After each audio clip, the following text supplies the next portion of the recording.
It is Wednesday evening, and that means it's time for another Auburn family night. We're going to talk about anything and everything that's related to the Auburn experience, sports, academics, anything in between. It's your calls, your questions, and comments right here coming up right now.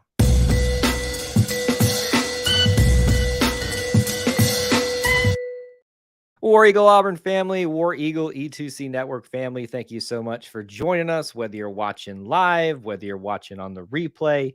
We appreciate you being here, hanging out with us, spending some time being part of our little family within the Auburn family.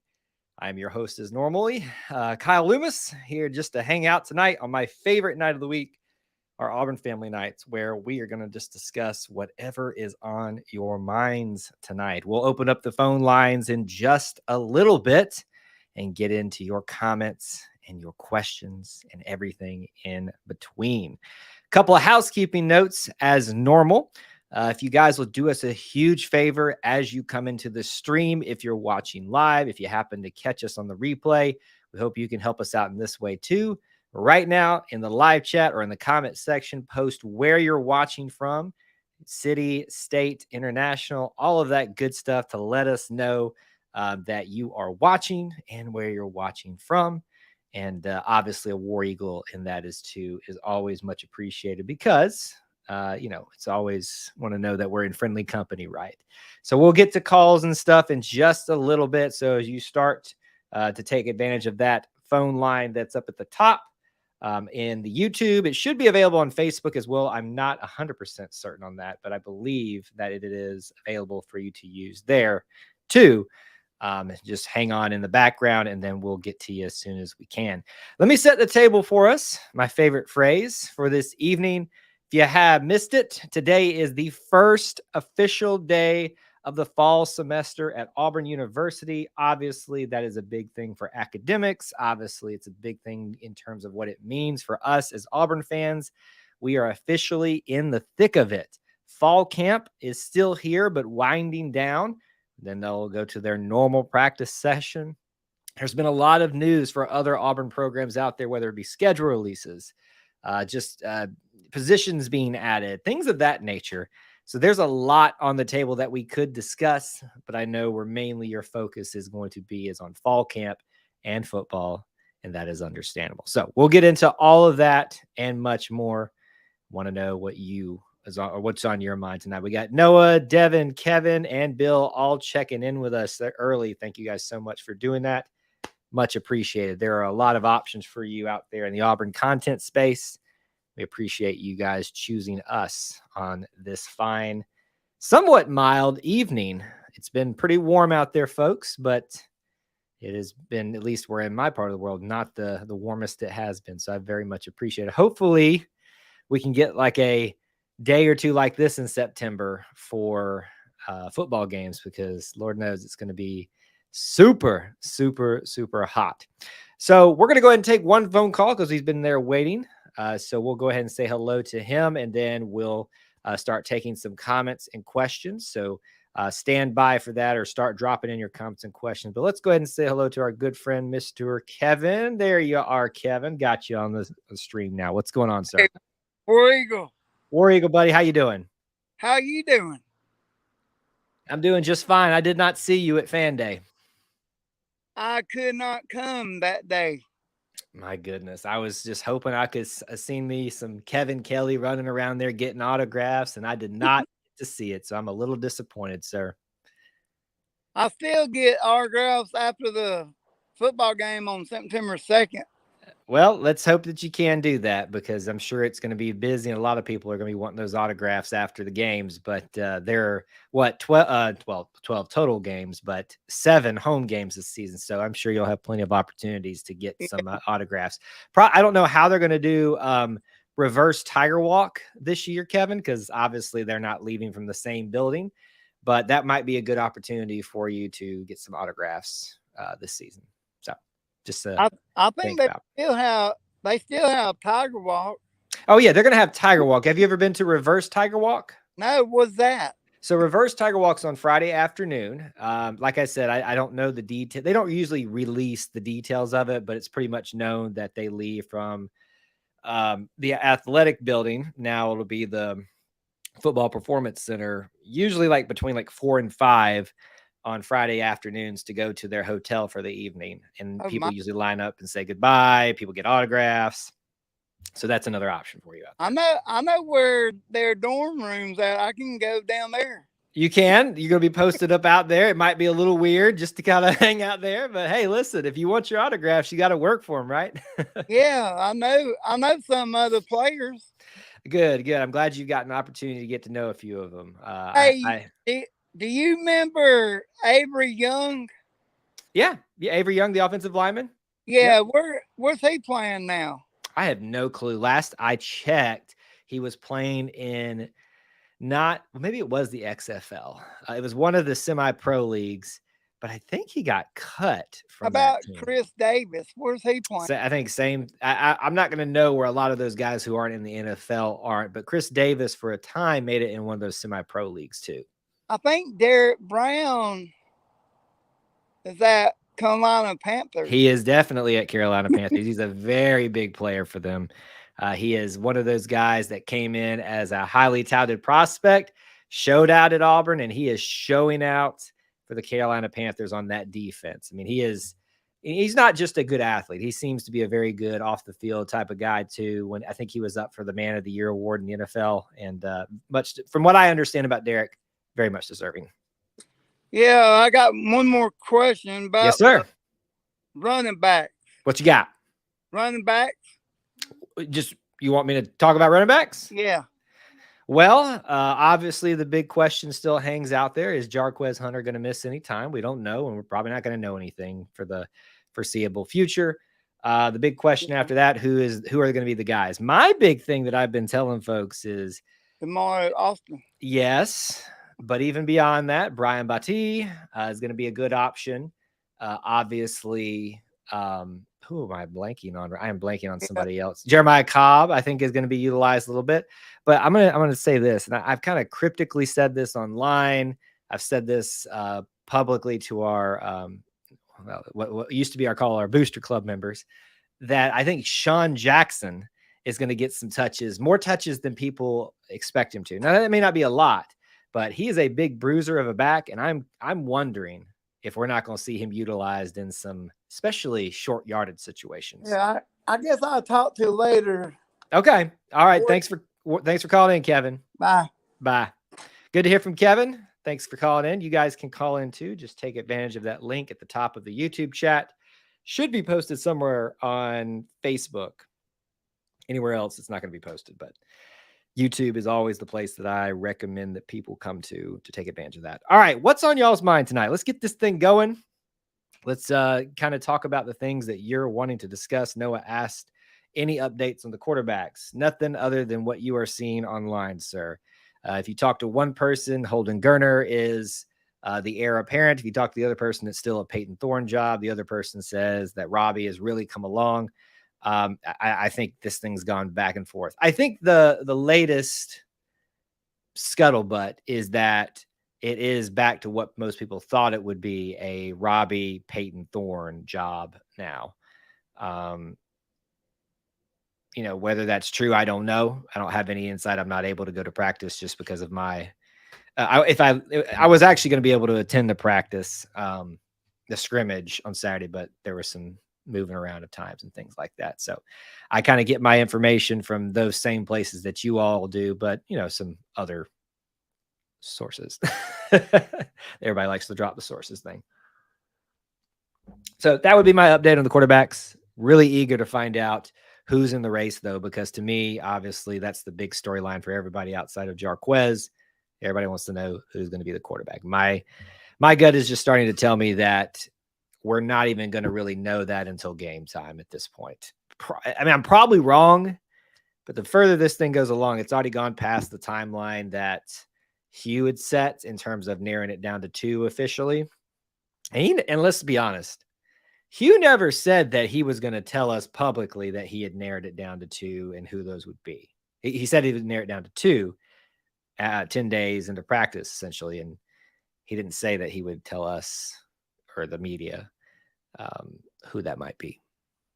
Sometimes we act like we're obligated to know these things, and it's not really the case. Obviously, I'm super stoked for football, but also excited for volleyball. I was trying to post this earlier, the press conference with Coach Brent Crouch earlier yesterday, and it fell off my to-do list today. I had other things pop up, but if you haven't, I don't know if anybody else has posted it anywhere. I might do that later. But he did a good press conference, kind of shaping up what this team's going to look like this is year 4, I believe, for him, but the second year of this kind of revamp of everything with a young group that he's kind of brought up and some new transfers in and things like that. I think they're going to be pretty exciting to watch this year. So tune into some volleyball. Soccer obviously is hoping for a much better year. Cross country season will be getting going. They had their first practice today, I believe. So we're in it, folks. And can we just for a second acknowledge the greatness? I had this ready for another reason, maybe something coming to our Booster Club members. But can we just acknowledge Megan Scofield winning the women's U.S. Women's Amateur Championship? Boom. Want to talk about kicking the year off? I mean, the precedent has been set already. Yes, it's not a collegiate event, but she still got to compete in it, and she's representing us in a sense. So, that's crazy. It's just a great way to start off the year. Really excited for what could be coming up soon. You have bought your UMass tickets. Congratulations. I think a lot of people need to jump on those tickets that are still available. I think it's just UMass and Mexico State that's left at this point, at least in terms of the allotment of tickets that they sell. Now you can go on the secondary market. Officially today, it's StubHub and Auburn is who you want to buy it through, because that's their official partner. They've done all this, communication about if you buy and sell through the other things, they can't guarantee any help or support. Doesn't mean you can't use them and you won't have success, but Auburn and StubHub have officially aligned themselves. So if you are going to be in the market for that, that's probably the place that you want to be, if you don't know someone to buy it off of or whatever.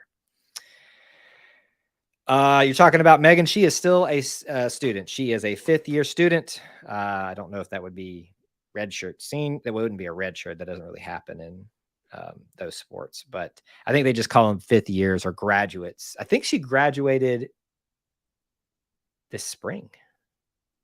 So she would be a graduate student, but has that 5th year, COVID year, I'm sure is probably what it is. But I don't know that for a fact.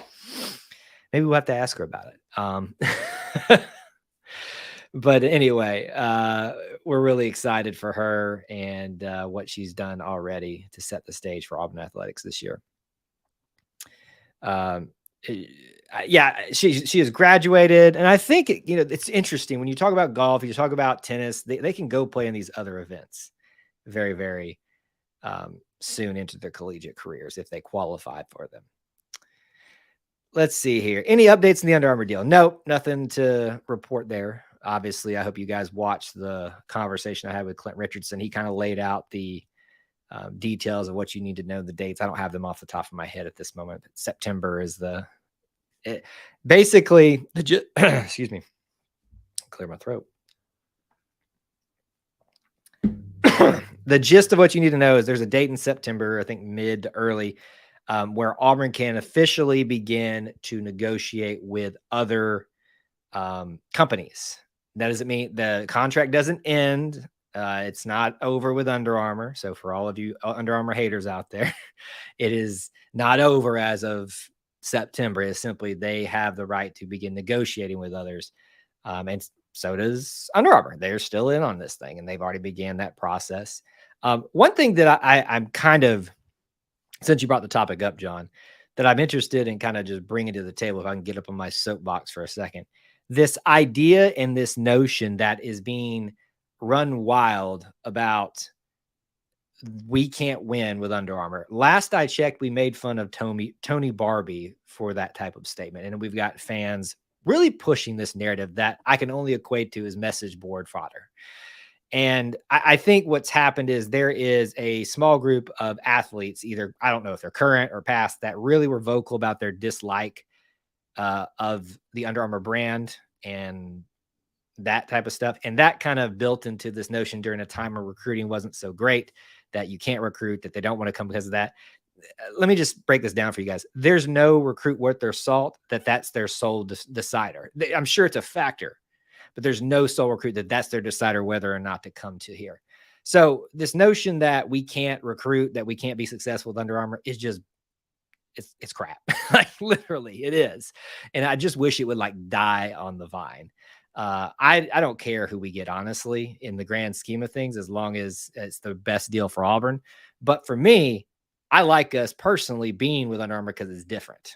And I like us being a little bit different than offer something that others can't. There's my soapbox for the moment on that. John says that makes no sense. Me or the notion? So let me know, John. I want to know what you think. Kyle, 16 more days. I'm excited. And you will be going to all Auburn's home games. And Sanford is the homecoming game. Yes, it is. Thanks for sharing. I plan to be at all the home games. Now, life's intricacies, life's craziness sometimes may prevent those things. But my goal, I have tickets, season ticket holder this year, to go to every single game and be there covering it for you guys, sharing the Auburn experience. I'm super excited about that part of it. I love being on campus. I figured you were agreeing with me, John, but I didn't know which way you were disagreeing with that notion.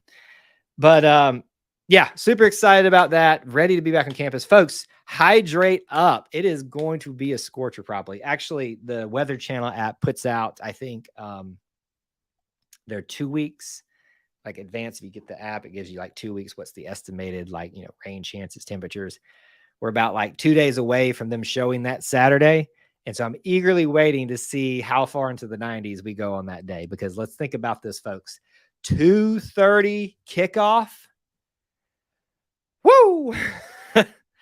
I am so glad that my tickets are going to be on the opposite side of the sun. And,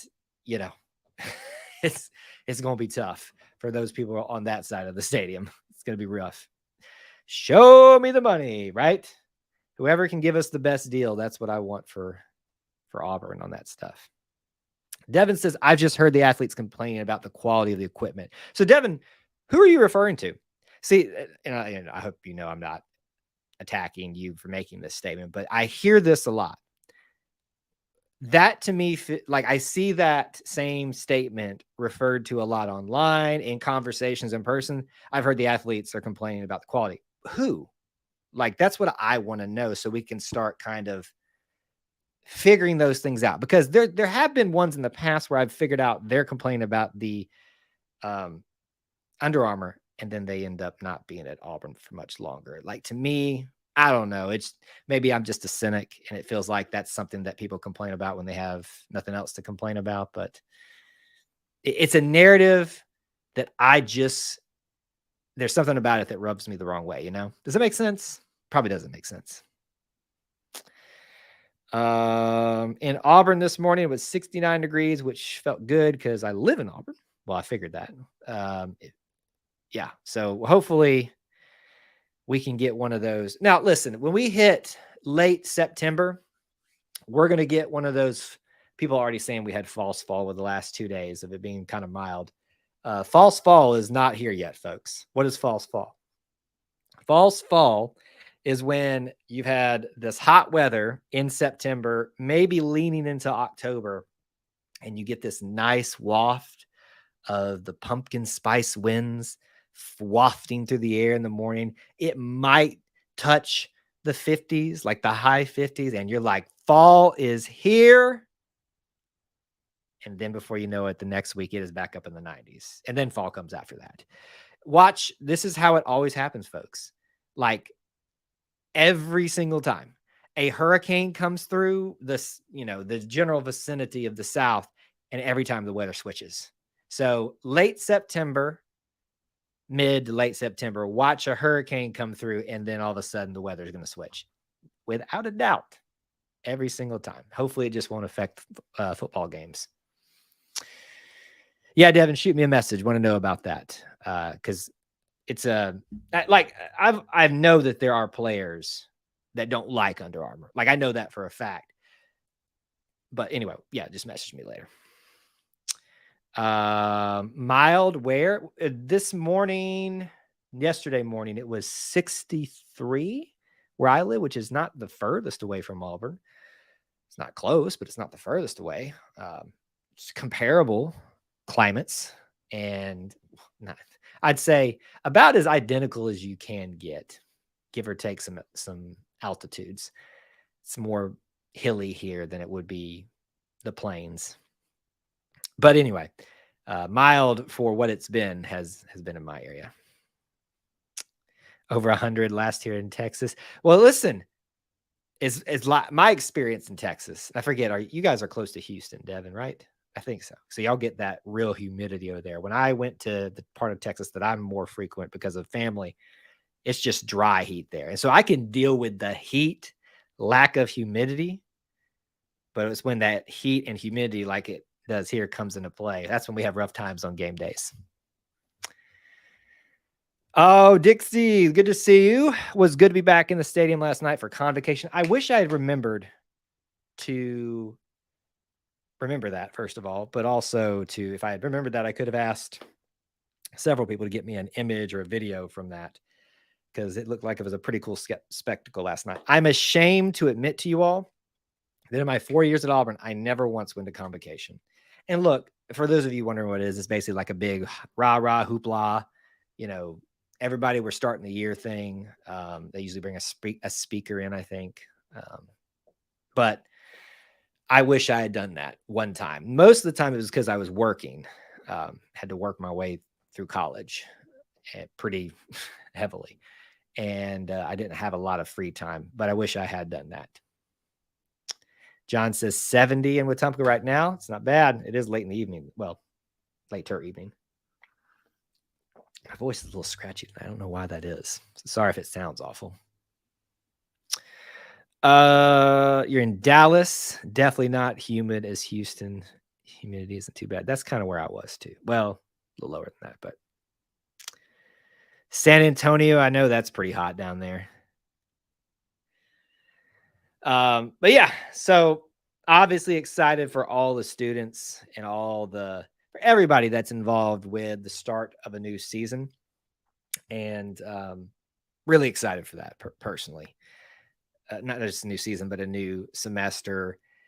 I got all nostalgic today, thinking about it. I was talking to my wife when we were heading back this way from out at dinner. I was like, I know it seems silly and corny, but every time it gets to around this point, it just makes me wish I was back there, because to me, the first week was always fun, right? You weren't really getting into your classes all that much. The classes were more about syllabi. They were more about, here's what you'd expect this semester. You might, after that first day, because if it starts on a Wednesday, maybe the second go around in class on a Friday, you start kind of getting into some of your material.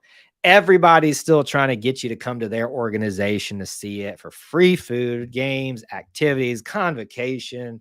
Everybody's out on the quads, on the concourse there, giving out, like, it's just like the best week. Now, after that, it's just like, okay, we're back to school. But I really enjoyed the first week at Auburn. They were a whole lot of fun. Your 5-year-old told you he was the most excited person in our house for Auburn football to start. Well, you have raised him up right, if that's the case, right? It is definitely something you should teach your children to go ahead and value, right? One day I hope to be able to do that myself and teach them up in the ways they should go. That's completely out of context, but and from it they shall not depart. But anyway, so I'm excited that there's another class entering Auburn. I just hope they know how awesome that experience is. And even for those of you that weren't able to go to Auburn, I know you probably wish you could have, and yes, it's a very special thing, but it doesn't take away from you being part of the Auburn family too. This is just a extra special thing that those of us that went there that are graduates get to experience. But the cost is we have to actually, go to school, go to class. So do the athletes. I was thinking about this the other day. I was trying to think of players I had in my classes, and I don't really remember a lot of them. I had, I think, a basketball player in my philosophy class that I had to take. That wasn't by choice one time, but I can barely even remember who that would have been. I can't even remember their name. I kind of picture their face. But anyway, so yeah, they're back in classes. So there was no practice today for Auburn footballs because of getting started with the first day of classes. In fact, I can give you, if I can get back to it, the schedule, the remainder of the schedule. So no practice today. They're going to have a practice tomorrow, Friday, and then a scrimmage and / practice, the last of their fall camp schedule. So really only 3 fall camps left.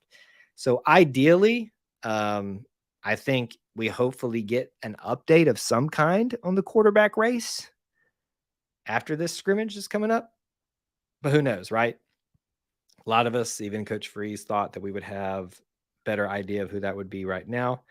I think you can paint that one of two ways. You can paint it, oh, that's a great thing. And that's kind of the way I lean to, that there's great competition, or no one's really impressed enough to win the job. I don't get the impression that it's that one, though. Maybe that's just the optimist in me. What do you guys think? Why? Let's ask the room, everybody who's here right now in the chat.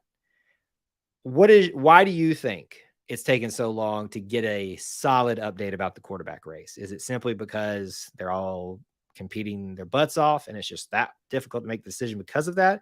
Is it because no one's standing out? Is it simply Hugh just can't make up his mind? Could be that too. I don't think so. I think there's a reason it's taken so long, because I think he recognizes in a year of transition the need to create stability where you can. And you do that by naming a starter, devoting that much more reps to that person as quickly as you can. So just kind of my 2 cents on it. I don't see anybody out there pushing the narrative that the quarterback race is taking so long because it's not good competition and nobody's separating themselves. But if you guys have any other thoughts about that, obviously let me know. But yeah, I was trying to think about, there was another topic that I wanted to bring up there, but it's not coming up to the top of my head right now. John says, if I was coach, I wouldn't announce it till the first game, keep them guessing and planning for either. And yeah, I would say if this was an Oregon versus Auburn type of situation like we had in 2019, yeah, we're playing UMass. You know what I'm saying? Like, that we shouldn't have to hide things from UMass. And we're playing Cal after that. No offense, Cal, but you're Cal. You can't even find a conference right now. Now, I know I'm talking big and bad here. We may walk out of there with a loss. I don't think we're going to. I think most people would tell you we're not going to. But it's Cal. So there's no one on the first 3 games that I think you got to hide things for, right? We have to name someone by then. So to me, it's less of that at play. It's more so, I think the competition is so great. Noah says it's because all of them are practicing good and Hugh Freeze can't make up his mind. Well, it's got to be one or the other, right? Not being able to make up your mind because there's too many good options is definitely a good thing that I hope is the case going right now. I know I discussed that I might do a prediction video about who's going to be the quarterback this year. Kind of like I've done previous years. We did one with Bo versus TJ versus Demetrius Davis. Then it was Bo versus who was it then? No, last year it was TJ versus Robbie versus Zach Calzada. All of those had more intrigue to it. This one's been hard to get a grasp on because we were all under the mindset that it was a Robbie versus Peyton job. And so that didn't really feel like there was that much of a video to make with that. And then it became Holden kind of bursting into the scenes reportedly. So then you're like, okay, well, we've got an interesting competition here. And now it's kind of like it's a little too late because at any moment he can name the starter. Like literally any moment. Probably not going to be until Saturday at the earliest. But that's just kind of how I felt. That's why they haven't done that video yet. I might start Gurner the first game to confuse them all. Hey, but what if he gets out there and shows out, right? My guess is if it's taken this long, he will name a starter and game one will truly be a tryout. If against that opponent you get out there and aren't able to manage things properly, there will be a very, very quick switch. Here's the great thing. I think regardless if things go how they should against UMass, we will be seeing at least two of those guys in significant-ish time. What do I mean by that? I think the starter will get the first half, a drive, maybe two on the third quarter, and then would get the second guy in for the rest of the time. Maybe a drive at the end for the third guy. I don't know, but that's how I could see it breaking down. Will I make a video of going to the first game against UMass? Are you asking about like I did for Fan Day? Is that what you're asking about? Kind of like what we saw and heard vlog. It's not really a vlog. I used to call them that, but I actually have to be talking in them. Sometimes I do that. If that's what you're asking,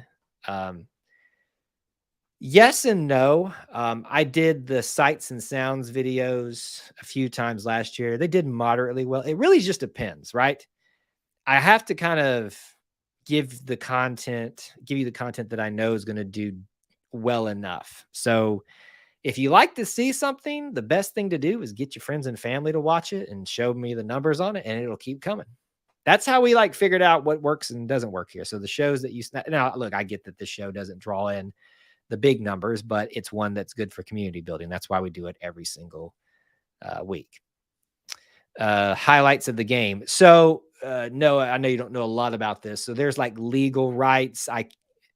You see people putting highlights up on YouTube from TV.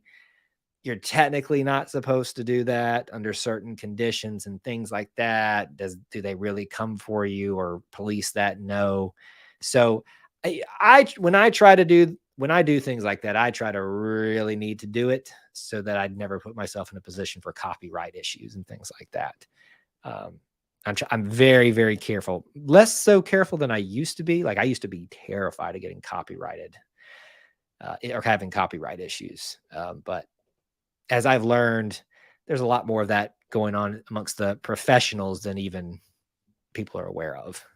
So it's something that you have to be cognizant of, but not. So to answer that's a long-winded question, answer to your question. There will not be highlights up from me specifically, but we might do some breakdowns of what happened in the game and things like that. Hope the Wi-Fi improves. Are you talking about at the game? Is that what you're talking about, John?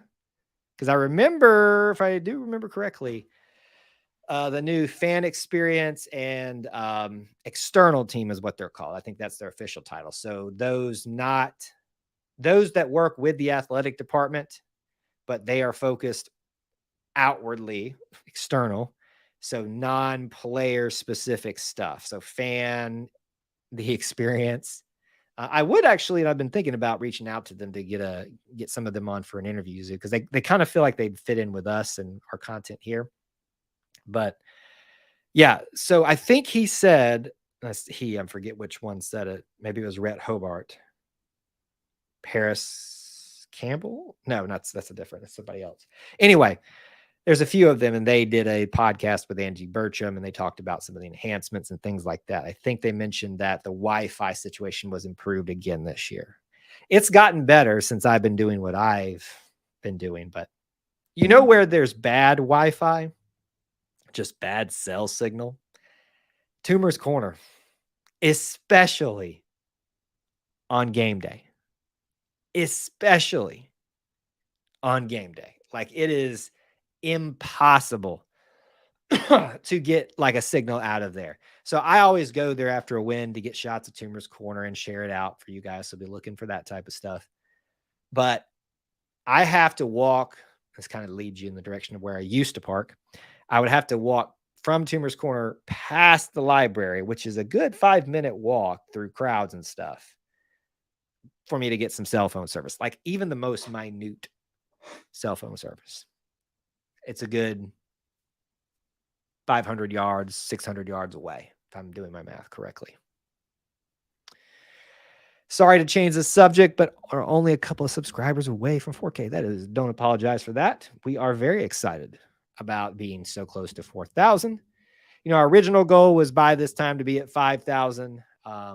It's been an uphill climb to get there, but I appreciate those of you that have hopped on board, especially as of late, and start enjoying our content. We get there quicker by you guys being here, smashing the like button, dropping comments. I think that's the biggest thing for folks is I think sometimes they're not aware how small those little things are. Smashing the like button, watching a video all the way through. Watch time is a big thing for YouTubers. Comments and engagement, like not just dropping a comment for me, but y'all talking with each other in the comments. Those are big things. They're small things that nobody thinks about, but they're big things that help a video out. So you don't have to apologize for bringing that up. That's an important topic for the success of our little clubhouse here. All right, what else is on y'all's minds? We're about 36, almost 37 minutes into the show. Want to know specifically what you guys have in mind for this week upcoming. I know we have hit that wall, right? I talked about this at the beginning of fall camp when we did like kind of an initial live stream, and I told you all, look, the hype's going to be there for the first week, maybe even after the first scrimmage, but especially when we didn't get a lot of information like we were hoping to get after that first scrimmage. It was going to die off again. So this is the last big dip in excitement for a while, hopefully. Maybe when we hit the bye week. In fact, I know when we hit the bye week, everybody will kind of take that time to breathe and reassess. But this is like our last period here, because think about this, folks. After this scrimmage on Saturday, 2 weeks. 2. That's it. 2 weeks, and we're playing game time, which means 2 weeks for them to prepare, which means all of the season prediction shows will stop dropping that week, and so on and so forth. I'm going to try to do some of that. Again, I've kind of been referencing I could be very busy outside of this for the next little while. So I'm kind of limited on what I want to start and get involved in outside of what we kind of typically do here. Noah says, I would love to talk about our defense and wide receivers. We'll talk away, sir. Drop them in right now. This is what we're here for. I would enjoy seeing some shots of the band. I was a drummer and love band stuff. Were you an Auburn drummer or just a drummer in general? Oh, listen, I love sharing the band stuff. Because the individual members show their love for that. The band sometimes do their official accounts. So here's what I kind of anticipate for the year. I used to go like whole hog, if I can quote the Razorbacks, into that stuff for every single game. But I've learned it kind of gets a little bland for a majority of the channel after the first whatever. So my goal is going to be this. I will probably do I will live stream the pep rally, that they do right after Tiger Walk, about 45 minutes after Tiger Walk, the first game. The second game, because it's homecoming, probably won't do it the game after that. But then once there's been a break, I'll do it again, and I'll do it for the last one. So probably like 4 times this year for 4 of the home games, you'll get the Four Corners pep rally. But every game, you're going to get Tiger Walk live stream every single time. Well, as much as I can manage. I always forget that you're raised in Ohio. Sorry. Keeping all of y'all straight, like in terms of where you're from, and just keeping all that in my mind, not cajumbled. It's hard to do sometimes. Javaris Johnson, the tall guy. Well, there's several tall guys. So give me some more specifics. Like, what specifically do you want to, are you just want my thoughts about Javaris Johnson? Give me some specifics there, Noah. But yeah, we'll definitely have coverage of the band and things of that nature. Usually the band does they call it like an exhibition, a drumline exhibition one time a year, I think. And it's usually later in the year. I think it's kind of as a send off to the seniors a little bit. And they usually do that right outside of Heisman Drive. So right behind the stadium. I don't usually live stream that, but we'll share some things out from it. I did some computer work on campus, but that is the extent of my Auburn experience. That is not the extent of your Auburn experience. This is part of it. Don't dismiss your Auburn experience. I know you're not necessarily doing that, but I always say that when people think that whether they graduated or not, or any of that things, as long as you call yourself part of the Auburn family, abide by those rules and those ideals that we aspire towards within the Auburn creed, you are just as valid in the Auburn experience as anybody else. Dixie's heading out on vacay Friday before sports season. I think, I don't know if my wife remembers this, but I was thinking about us taking one last hurrah before football happened, mainly for our anniversary, but it is not going to happen right now with stuff we've got going on. So yeah, this is your last go round. Because no, let's be honest. That week before Auburn starts is actually the week 0 for college football, and it's going to be going already, right? We're all just like dying for football at this point. I just hate the Tide. Enough said. Shorter wide receiver and Nixon DB. What about him, Noah? Give me some specifics here. I don't know what you want me to say about him. Thomas, what's going on, buddy? Good to see you. Always good to see a familiar face. Thomas, by the way, we are wanting to see you in that certain little thing on the Booster Club. Come on over if you're not on over there. We're getting a good crowd starting to assemble over there in the what was formerly known as the Booster Club. Are they improving or still the same? So you're asking, are they improving or still the same in terms of wide receivers like shorter? Well, Jair's only been here for 4 months, so I don't know how you would call him improving. Javaris Johnson, who you brought up earlier, has been here for quite some time and is arguably the leader of that room in terms of people with experience that have been here for quite some time. So I would say, yeah, he's improving. He's going to continue to improve. I'm really hoping for a breakout season for him. He's one of those guys that I think deserves to kind of see the fruits of his labor come to fruition here with what he's been through on this team, in this program. Dixie says, after that, we're busy with sports until the end of May. Yes, we will be very busy. And really, if this baseball team and softball team does what they're capable of, we won't be done till July. I mean, you really, if an athletics year is good, you really don't get a break until mid-July, early to mid-July. And even then, SEC Media Days comes around a few weeks later. And even after that, fall camp starts. And even after that, the season comes around. So it's like a smattering of nothing going on for a month and a half, if that. The tight ends might show up this spring. Well, I hope so. Hugh Freeze certainly has a history of doing good things with not just tall wide receivers, but tight ends. Evan Ingram comes to mind. He's still in the NFL, right? I don't know where he is anymore, but I remember him vividly from his time at Ole Miss. was tough to guy to handle. I think it's similar to what I said about Javaris Johnson.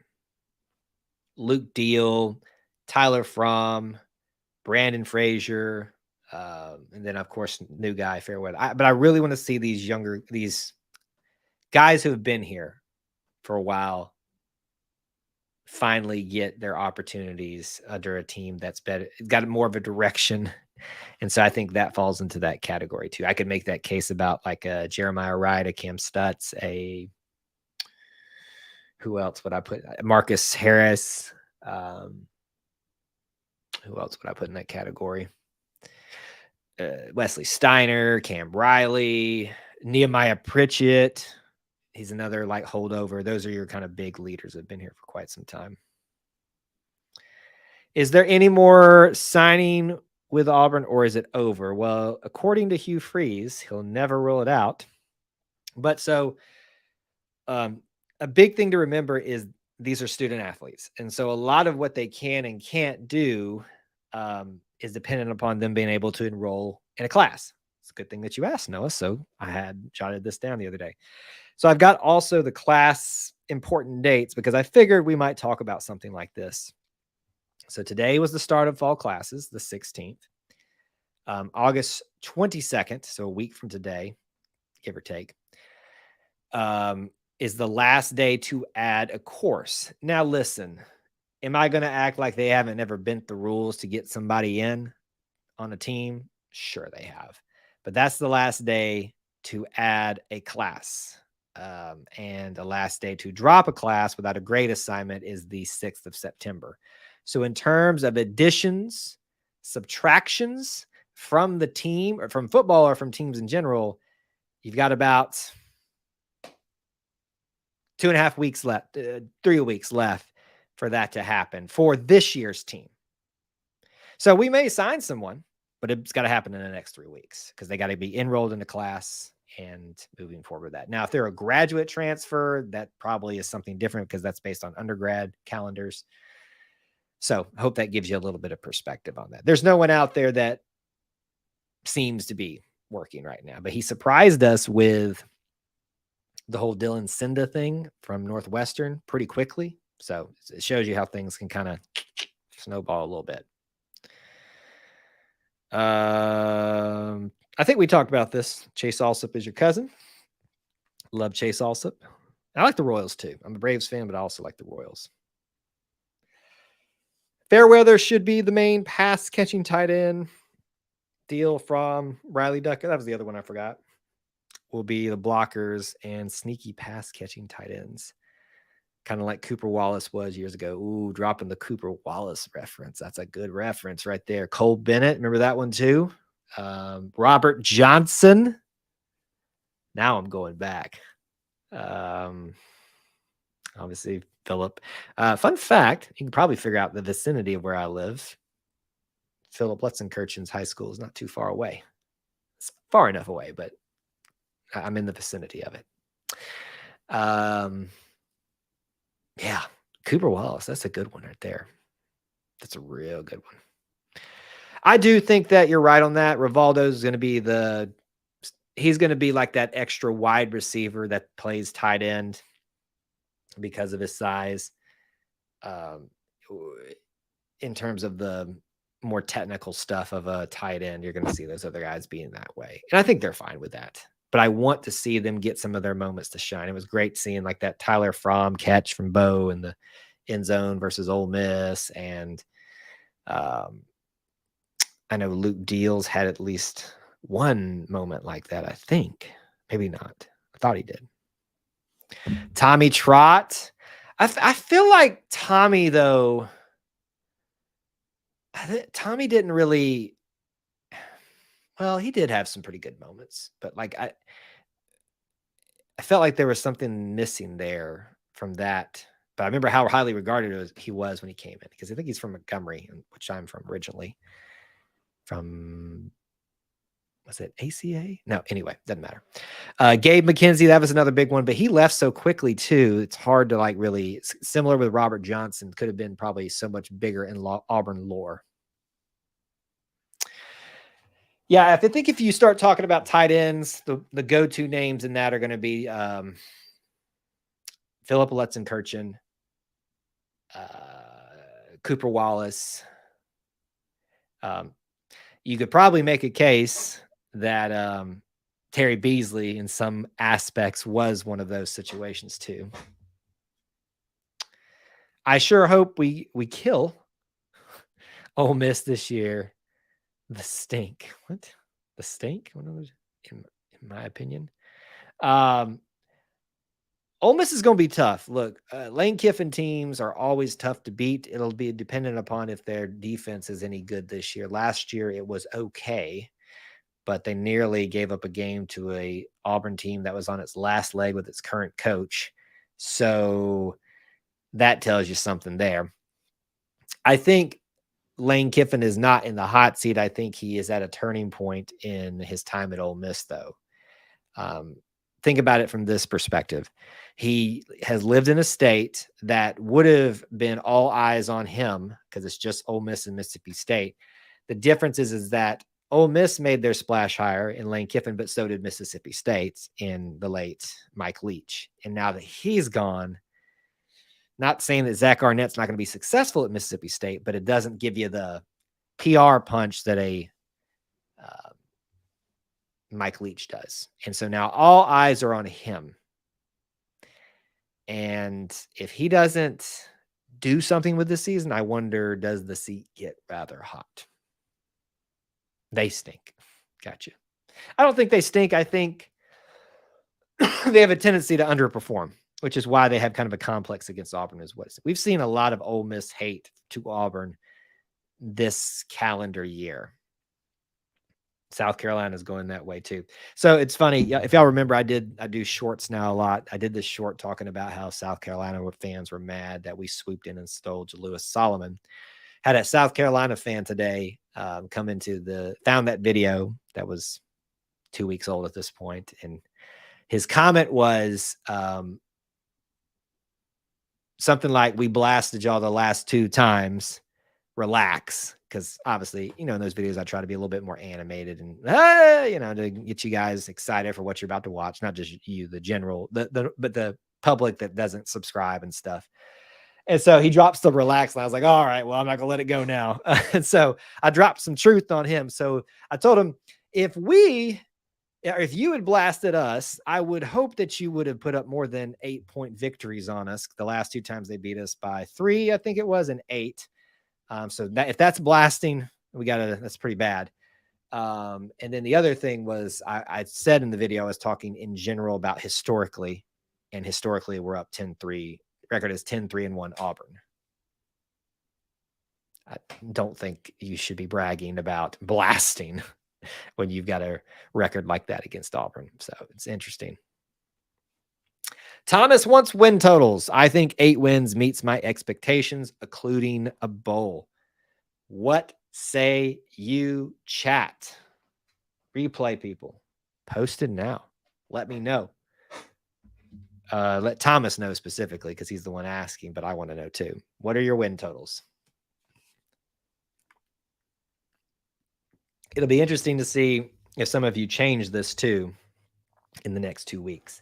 I'm really holding out my official prediction as long as I can. I think, barring unforeseen circumstances, that I will try to make that video for the Monday before the game. So like the week of, because I'm just holding out. Sorry, I monitor things on a different thing, and I see that John's message was retracted. I don't know if that was blocked or something like that. Anyway, I'm holding my prediction until that time because I'm hoping we'll get something about this situation with the quarterbacks with Jarquez, but the longer this goes, the less likely I think that's going to happen. So for me, I think 8 is a fair place, and most of you know this by now if you've been here with me. My starting point is 8-4 every single year, pretty much, barring crazy circumstances. And then I try to work backwards or forwards. Typically, I work forwards just because that's my nature. But probably gonna be easier for me to work backwards than forwards this year. Hoping for 10-2. I trust our coaching staff. John is very optimistic. So who's the two losses there, John? Let me know who you think the two losses are. I think I know who they are, but remember, we get Georgia and Alabama at home this year. I think if Hugh Freeze pulls off 10-2 this year, wow. I mean, wow. We'll talk about overachieving. Let's put I'm a huge Gus Malzahn fan and apologist, but he basically re-inherited his own team. I can fully acknowledge that. So you could understand why that transition happened so naturally. This is Hugh Freeze walked in. I think Hugh Freeze knew what he was walking into was a bad situation, but I don't think he knew how bad it was until he got here. And that's not a knock on our players as individuals, but more so the program, staff, whatever. The whole collective was not in a good place. Not just because of Brian Harsin, not just because of Gus Malzahn, but because of the whole package of how things went. He inherited a mess. We lose the two you said. It's easy to make those as the losses. I'll go ahead and drop a prediction right now. I don't know that I will pick both as losses in my final prediction. I think you can probably see the way I'll go in that. But I think Auburn's going to get one of those this year. It just feels like it's going to happen. Probably not going to now that I've just spoken in or tried to speak it into being, but it could. Lucio, Niner bust, also beat one of the main three rivals. It's the last time you can say that about LSU this year, because we won't see them every year after this. So you said one of the three main ones? See, I think LSU is going to be pretty formidable. I do. They've got one of the better quarterbacks coming back. Brian Kelly has even done some things in that first year that he shouldn't have been able to do. Granted, they almost lost to Auburn too. But that was last year. It's a different time.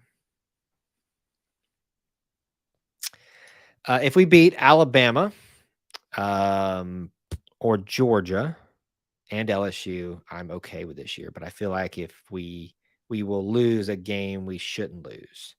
It's hard to rebuild an entire team in 1 year unless you are really, really lucky. That's fair. Yeah, I think there is a very disappointing loss in this team's future.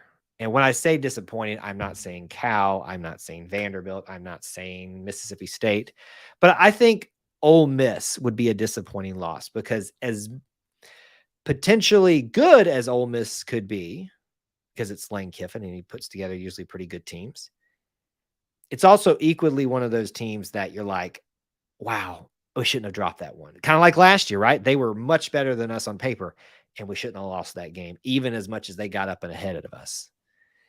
So all that to say, I think there is definitely going to be a big surprising win this year. And I think there's also going to be a big disappointing loss. Where that falls for me, I don't know yet. The quarterback issues at Alabama, with the quarterback issues Alabama have, we could beat them. Now that's reported, John. So let's keep that in mind. Those are just reported things. Now, when you bring in a transfer quarterback that late into the game, that kind of does raise some questions about it. Here's the reality, though. It kind of seems like their quarterback situation may be a little bit similar to ours. 3 good options, but who's really won the job right now? It's going to be hard to beat Bryce Young, is it not? It pains me to say that. Nobody's going to probably take that mantle for quite some time for them. But I think I've said this on a previous live stream. Quarterback issues worry me less at Alabama because of what they have built at offensive and defensive line. I mean, I could have stood back there most years for Alabama and put together a halfway decent game at times. Maybe not against the elite of the teams like in the playoffs, but I could have thrown a touchdown at least, probably. Just saying. See you. Noah's heading out. It's good to see you, Noah. Thanks for being here. But yeah, so quarterback issues obviously are not. Quarterback is not something at Alabama that's a strength this year, but at the same time, I don't think it's going to be their end all be all of their situations. All right. We are right now at an hour. So we'll start wrapping up here. So if you've got final comments, questions, derogatory rebuttals, drop it now. Don't get out of here without asking or talking about what you want to discuss. Want to hear from you overall. So let me give you the, as I knock the microphone. Wow, it's never that close to me. Let me give you the rundown of what to expect here. If you're not a subscriber, hey, you need to be, because we are so close to 4,000 subscribers. Good content coming up this fall. Don't miss out on it. That giveaway ends as soon as we hit 4,000 subscribers. If you want to be a channel member, hit the join button down below. You'll get emojis, icons next to your name, like several fine folks that you've seen in the stream tonight. And also there's access to things in there that have just been updated / new names. Check it out if you haven't. Those of you that are already channel members and you're not a Booster Club member too, you're missing out on good stuff. So check that out. The Booster Club, or what was formerly known as the Booster Club, will be making official announcements in the nearest future about that. But visit patreon.com/E2C Network. Join up there for perks at certain levels, also starting at $1 a month. Helps keep the lights on here at E2C Network. And our next upcoming live stream, if you stay to the end of the stream, which will be very soon here, you can go ahead and hit the like button, the notify me bell for episode 48 of the Auburn Experience with Austin Scott and myself. All right. What do you guys got to end here? Kyle went for 250 and 2 touchdowns against the D3 school at Bama. I could do a lot better than that. Listen, it's just the facts, though. Alabama has just put together an outstanding line on both sides, and it's hard to not be successful when you do that. So Noah, I am always at Tiger Walk. It's not like an exact spot, but right in front is in front of the Tiger Walk banner as I can be. Now, keep in mind, when I'm there, I can talk before, a little bit after. So it's best to come early. But during the live stream, during Tiger Walk, I have to be filming for everybody that can't be there. But you are more than welcome to come by and say hello. Several people do that. It's always a very exciting time of the day for me during game day. All right, folks, I think that is going to do it for the night. Thank you so much for being here, being part of our little family within the Auburn family. I appreciate you guys so much. Hope to see you this Sunday at 9 Eastern time for Austin Scott and myself, the Auburn Experience podcast, and hope to see you around the channel here this week as we get closer and closer to game day. It's not that much farther away, folks. Enjoy the day. Enjoy the rest of the week. Opening week of fall classes. Excited for all those folks. Until I talk to you again. War Eagle.